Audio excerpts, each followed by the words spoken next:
खुलुमबाय बे समाव बडलेण्ड इंखं टेलिभिजननि स्टुडिअ आं मिथिका नार्जारी दिनै मोनाबिलिनि गाहाय रादाबफोराव दङ 8,000 फोरोंगिरिफोरनि मासिखौ फोजोबनो रायजो सरकारनि थांखि दरंनि सासपेन्ड खालामजानाय एएसपी रुपम फुकनखौ सीआईडीआ हमबाय फल्टन बाजार रेल स्टेशनाव 50 लाख रांनि सना हमदों गुवाहाटी नोगोरमायाव हादरारि पेन्सन बिथांखि मावफारिया गौथुमा सोमावसारदों डिब्रुगड़आव सानै आदिवासी उदखारि हमदों बाक्सानि सालबारियाव सालबारि दखरा दुलाराय बर' फरायसा आफादनि 23थि बोसोरसालिया जथुमानि हाबाफारि बाक्सा जिल्ला एबसुनि बोसोरसालिया जथुमा खुंनो लाइखुन्थिया गायसनबाय सोनाब बंग बर' थुनलाइ आफादनि लेङाइ आफादगिरि सतीश चन्द्र नार्जिनारिनि जिउ गोमानायाव बर' थुनलाइ आफादनि बारग' गाहाय नेहाथारि मुस्रि कमलाकान्त मोसाहारिया गोथौ दुखु मोननाय फोरमायहरदों। दानिया फैदो आबुं रादाबाव।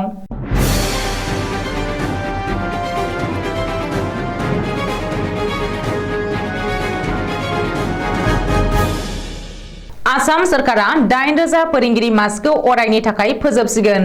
आसाम सरकारा एलिमेन्टारि एडुकेशन बिफाननि सिङाव थानाय 8,000 सोरखारि फोरोंगिरिफोरनि मासिखौ अरायनि थाखाय फोजोबनो दिनै थांखि लाबाय। सोलोंथाइ बिफाना रायजोनि एकाउन्टेन्ट जेनेरेलनो दैथायहरनाय गांसे लाइजामाव बे थांखिखौ मख'दों।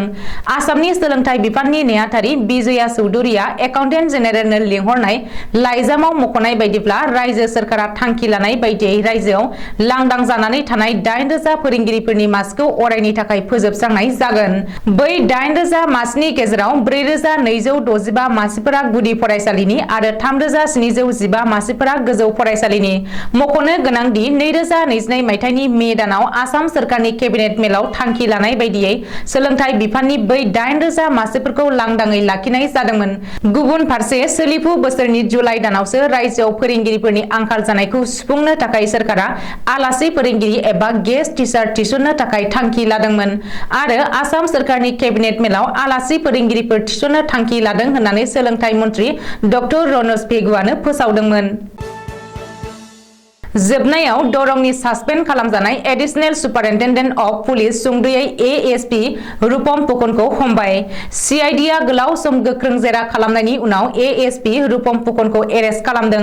मख'नो गोनांदि आरती टुरीखौ बुथारनाय जाथायखौ लोब्बा लानानै एएसपी रुपम फुकनखौ सीआईडीआ एरेस्ट खालामदों। रिपर्ट बादिब्ला रुपम फुकनआ आरती टुरीनि बुथारनाय जाथायखौ दोनखोमानो नाजादोंमोन।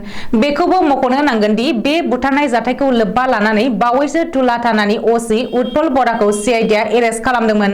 उत्पल बराया 5 लाख राङाव मेनेज जादोंमोन आरो बे बुथारनाय जाथायखौ आलादा महर होनो नाजादोंमोन आरो उत्पल बरानि सिमान लानाय बायदियैनो एडिशनेल एसपी रुपम फुकनखौ एरेस्ट खालामनाय जादों। गुबुन फारसे बे केसखौ बिथा खालामनानै मंगलदै सिभिल हस्पिटालनि 3 डाक्टारफोरखौबो हमनानै गुवाहाटीआव लाबोनाय जादों होननानै सुलुङाव फोरमायदों। मख'नो गोनांदि पस्टमर्टेम आनजाद खालामनायाव गोरोन्थि रिपर्ट थियारि खालामनायनि थाखाय मंगलदै सिभिल हस्पिटालनि बै 3 डाक्टारखौ हमदों। गुवाहाटी नोगोरमायाव फिन गोबांथार बिबांनि सना हमनो हादों। पल्टन बाजार रेल स्टेशनाव हमनो हादों लाख लाख रांनि सना।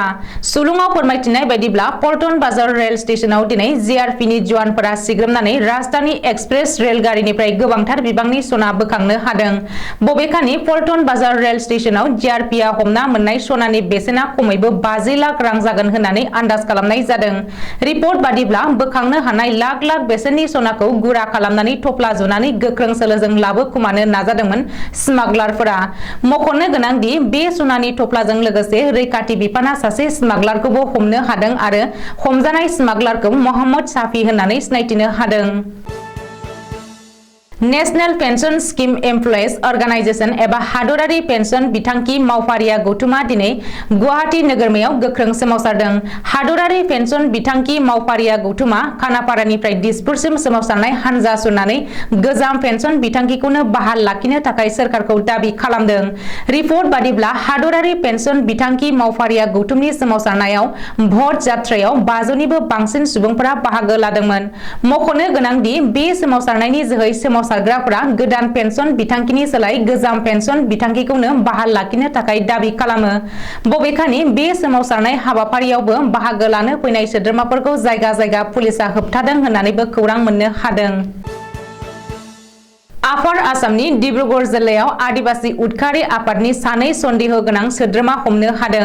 आसाम राइफल आरो 166 नं टेरिटरियेल आर्मिनि जवानफोरा जथाय अपारेशन खालामनानै टिंगखं ओनसोलनि तामन टेन्डियाङा गामिनिफ्राय सन्देह खालामजाथाव सानै आदिबासी थिउरियाफोरखौ हमनो हायो। हमजानाय सानै आदिबासी थिउरियाखौ मिलेश्वर किसान एबा सुनील 38 बोसोर आरो मालमारि साहा बागाननि सम्पद सेरुवा एबा राहुल 30 बोसोर होननानै सिनायथिनो हादों। रिपर्ट बादिब्ला रैखाथि बिफाना सानै थिउरियाजों लोगोसे गं 22 पिस्टल आरो थर 4 गोग्गो गुलिफोरखौबो बोखांनो हायो। बेनि बागै डिब्रुगढ़नि एडिशनेल एसपी बिटुल सेठिया फोरमायथिनाय बायदिब्ला हमजानाय सानै सोद्रोमाया आदिबासी नेशनेल लिबारेशन आर्मीजों ना मावबादीजों सोमोन्दो दङ बेनि सायाव पुलिसनि नायबिजिरनाया सोलिगासिनो दङ। बाक्सा जिल्लानि सालबारि महकुमानि बेन्दोंआव थानाय सालबारिनि पाक्रिगुरि गेलेग्रा फोथाराव देग्लाय सालबारि दखरा दुलाराय बर' फरायसा आफादा खुंगा 23थि बोसोरसालिया जथुमाखौ नभेम्बर दाननि फैगौ 19 आरो 20 खालारखालि साननैनि मेहेरगोनां हाबाफारिजों गाजा गोमजायै खुंफुंनो थाखाय लाहार फाहार खालामनाय जादों।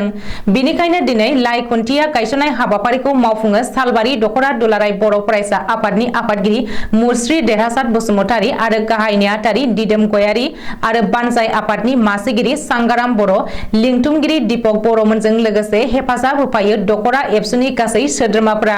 साननैनि हाबाफारिजों खुंजानो गोनां बे बोसोरसालिया जथुमानि गिबि सान एबा 19 नभेम्बर सनिबारखालि लांगोना सायनासालि नब्लां बेखेवनाय हाबाफारिफोरखौ मावफुंनाय जागोन आरो लोगोसे थुनलाइयारि बादायलायनाय, थान्दै मेल, बर' हान्जा मोसानाय बादायलायनाय बायदि हाबाफारिखौ लानाय जादों आरो नभेम्बर 20 खालार रबिबारखालि गोलाव खारनाय बादायलायनाय, मुंख्लंफोरनो बिबार बावनाय, बिफां फुलि गायनाय, थुनलाइयारि आयदानि सोंगाब बादायलायनाय आरो गेवलां मेलनि हाबाफारिबो लानाय जादों। बे गेवलां मेलनि हाबाफारियाव गाहाय आलासि महरै हांख्रायनाय जादों दुलाराय बर' फरायसा आफादनि नेहाथारि आनन्द दैमारिखौ आरो बे गेवलां मेलाव खुगा लाइसि ब्रैथि बिसान गोहोमखौबो बेखेवनाय जागोन। 23थि बोसोरसालिया जथुमानि हाबाफारिनि जोबथा सानखालि माखासे बादायलायनाय आयदानि बान्था राननाय हाबाफारिजों लोगोसे गामिनि बैसोगोरा सुबुंफोरनो मान बावनाय हाबाफारिबो लानाय जादों आरो बे सानखालिनो मोनसे हारिमु मोनाबिलिनि हाबाफारिबो लानाय जादों। बे हाबाफारिखौ बेखेवनानै होगोन बर'नि मुंदांखा फेस्ला फावखुंगुर फैला जे बरगयारिया आरो बे हारिमु मोनाबिलिनि हाबाफारिखौ समायना रमायना मेहेरगोनां खालामनो थाखाय माखासे देंखोगिरिबो हांख्रायनाय जादों। बे देंखोगिरिफोरानो जाबाय मानास हाग्रामानि भुनापारा रेन्जनि रेन्जार कामेश्वर बर', मुंदांखा देंखोगिरि जनाली स्वर्गियारी, आइराखि थियेटारनि देंखोगिरि आसाराम बर' आरो लोगोसे गुबुन गुबुन मुंदांखा देंखोगिरि आरो मोसागिरिफोरखौ हांख्रायनाय जादों। बाक्सा जिल्ला दुलाराय बर' फरायसा आफादनि 18थि बोसोरसालिया जथुमा आरो कुमारिकाटा दखरा दुलाराय बर' फरायसा आफादनि 49थि बोसोरसालिया जथुमाखौ खुंफुंनो थाखाय कुमारिकाटा दखरानि सिङाव थानाय बगाजुलि हायेनपुरी बाथौगुरि गेलेग्रा फोथाराव सानथामनि हाबाफारिजों खुंफुंनो थाखाय लाइ खुन्थियाखौ गायसनबाय। बे जथुमाव फैगौ डिसेम्बर दाननि 8, 9 आरो 10 खालाराव सानथामनि मेहेरगोनां हाबाफारिजों खुंफुंजागोन। मख'नो गोनांदि बिटिआर हालामनि तामुलफोरखौ गोदानै जिल्ला फोसावखांनायनि उनाव बेनो बाक्सा जिल्लानि तामुलपुराव बोखावजायै बोसोरसालिया जथुमाखौ खुंफुंजानाया जोबथा जागोन। बे जथुमायावनो आबुङै तामुलपुर जिल्ला आरो बाक्सा जिल्लानि थाखाय गोदानै गावबागाव गोदान जिल्ला आफादफोरखौबो दाफुंनाय जागोन। बे बोसोरसालिया जथुमानि खुंफुंजानो गोनां गाहाय सायनासालिनि गाहाय लाइ खुन्थियाखौ आलासि महरै बाहागो लानानै गायसङो तामुलपुर बियाबनि एमएलए जलेन दैमारिया। बे लाइ खुन्थिया गायसननाय हाबाफारियाव बाहागो लानानै एमएलए जलेन दैमारिया फोरमायोदि बगाजुलि ओनसोलाव हानि जेंना, दैनि जेंना, हालामनि गोबां जेंनाफोर दङ आरो बेफोर जेंनाफोरखौ सुस्रांनो बिटिआर सोरखाराबो खामानि मावगासिनो दङ। लोगोसे खुंजानो गोनां बाक्सा जिल्ला दुलाराय बर' फरायसा आफादनि बोसोरसालिया जथुमानि गेजेरजों बगाजुलि ओनसोलनि रायजोफोरनि जेंनाफोरखौ सावरायनानै बिटिआर सोरखारनि दैदेनगिरिफोर जथुमायाव बाहागो लानो फैयोब्ला जेंनाफोरनि सायाव फोरमायगोन होननानै बुंथिबावो। लोगोसेनो बाक्सा जिल्ला दुलाराय बर' फरायसा आफादनि आफादगिरि उमेश दैमारिया फोरमायनानै बुङोदि बे जथुमानि थान्दै जथुमायाव बर' हारिनि बायदि जेंनाजों लोगोसे आथिखालाव जाफ्लेबाय थानाय बर' समाजनि हाबा जाखानाय आइजो एबा हौवाफोरा सानफा एफा लांखारनाय जाथायफोरा बर' समाजाव बांलांगासिनो दङ। बेफोर जेंनाखौ लानानैबो बे जथुमायाव सावरायनाय जागोन होननानै फोरमायो। बे लाइ खुन्थिया गायसननाय हाबाफारियाव बाक्सा जिल्ला दुलाराय बर' फरायसा आफादनि नेहाथारिजों लोगोसे गुबुन गुबुन बिफाननि बिबानगिरिफोर, बगाजुलि ओनसोलनि मेलेमजिबि सानसुमैफोर आरो गोबां रायजो राजाफोरखौ बाहागो लानायखौ नुनो मोनो। दिनै 8 नभेम्बर 2022 खालारखालि फुंबिलि 3:30 रिंगायाव सोनाब बंग बर' थुनलाइ आफादनि गोख्रों मावथि, आथिखाल लेङाइ आफादगिरि आरो जलपाइगुरि जिल्ला बर' थुनलाइ आफादनि बारग' लेङाइ आफादगिरि मुस्रि सतीश चन्द्र नार्जारि बिथाङा जिउ गोमानायाव गोथौ दुखु मोननायखौ फोरमायहरनाय जादों। लोगोसे बिथांनि जिउमाया सोरगोआव अरायबो आलो गोजोन जायगा मोनबाय थाथोंसै।